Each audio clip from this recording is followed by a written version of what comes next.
nga ba mahalaga yung personal style o yung taste mo sa forma?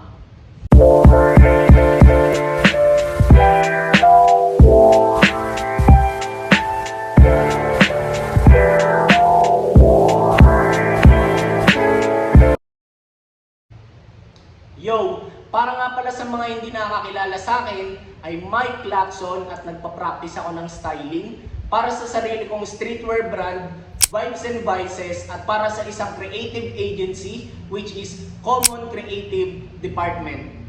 So ngayon, wag na natin patagalin to. Again, bakit nga ba mahalaga yung style o yung taste mo sa pagporma? Well, naglista ako ng 4 na dahilan kung bakit.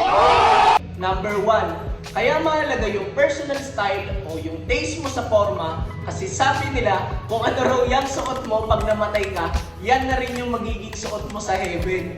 Jesus Christ! Kaya sige, isipin mong maigi. Papahid ka ba nun, nandun ka na sa taas tapos hindi man lang malupit o at least man lang presentable yung forma mo, di ba? Kaya, dapat hanggang pagtulog mo, nakaporma ka. Biro lang. I beg your pardon? Pero kung iisipin mong maigi, puwera biro, ang point lang netong number 1 is to make yourself presentable as much as possible every time. Number 2, kaya mahalaga yung personal style o yung taste mo sa forma kasi considered as investment na rin yung look sa panahon ngayon. Kaya kung mapapansin mo, once okay yung suot mo, mas ramdam mo yung sarili mo, di ba? Tsaka isa pa, mas tumataas yung confidence mo. Then once mataas yung kumpiyansa mo sa sarili mo, mas nagiging komportable ka gumalaw kahit sa anong sitwasyon, di ba? Kaya, dapat simula ngayon, umpisahan mo nang i-treat as investment yung pagporma mo. At saka ganito na lang yung isipin mo.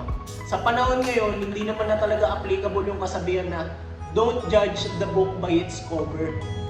Kasi, in reality, nakakalungkot man isipin, pero karamihan talaga sa ngayon, nagbabase na sa physical appearance ng isang tao. Then, oo, nagigets ko yung idea na hindi naman natin obligasyon i-please yung ibang mga tao, pero bilang modern men, obligasyon natin na maging presentable as much as possible every time. Okay? Tandaan mo, hindi na tayo taong buhay pa ngayon. Number 3, kaya mahalaga yung personal style o yung taste mo sa forma kasi isa siyang form ng self-expression. So para mapaliwanag ko ng mas maayos tong number 3, magbibigay ako ng example scenarios. Bali kunwari, sabihin natin may suot kang t-shirt brand na ang may-ari is, kunyari rapper. Okay. Then, ang magiging dating sa akin kapag nakita kita is, iisipin ko, malamang sa malamang mataas yung chance na nakikinig ka dun sa artist na yun, di ba?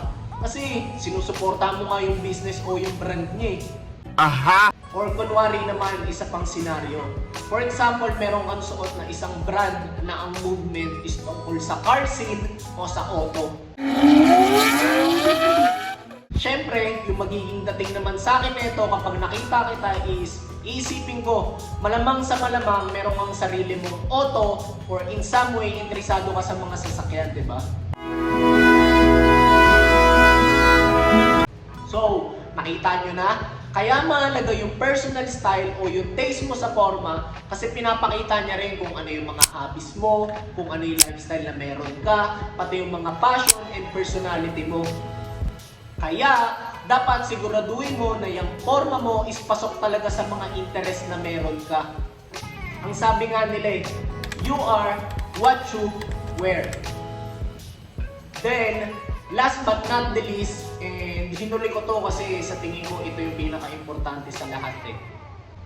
Number 4, kaya mahalaga yung personal style kasi isa siyang skill na hindi lang nagagamit sa forma kundi pati sa ibang mga bagay. Paano ko nasabi? Well, meron kasi akong mga tropa na magagaling talaga pumorma. Tapos sa napapansin ko, madalas, nadadala rin nila yung taste nila sa style pagdating sa kung paano nila i-set up yung buto o auto nila, sa pang-aayos ng kwarto, pati nga sa kung paano kumuha ng mga pictures eh. Basta masasabi ko na maganda yung color combination ng mga pyesa, stickers, pati mga gamit nila. Kaya ako naniniwala talaga ako na kapag maganda yung taste sa forma o sa styling, madalas maganda rin yung mata sa ibang mga bagay. Kaya kung ako sa'yo, umpisahan mo nang i-improve yung forma o yung personal style mo. Kasi kagaya ng ibang practice or discipline, ang kagandahan is naaaral din siya. At dito na nga natatapos tong episode natin. So see you sa next kong content.